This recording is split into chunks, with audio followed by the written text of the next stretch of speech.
wind waves southwest.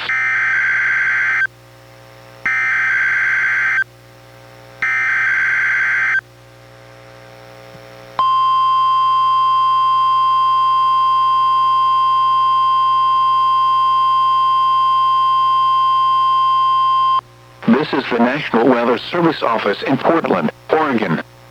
The preceding was a test of NWR weather radio's warning alarm. Tests of these receivers are normally conducted every Wednesday between 11 a.m. and noon. If there is a threat of severe weather on the day of the test, it will be postponed until the following week.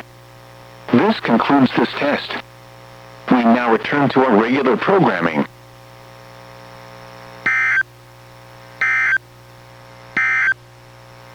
Coastal marine forecast for the waters from Cape Shearwater, Washington to Florence, Oregon and westward 60 nautical miles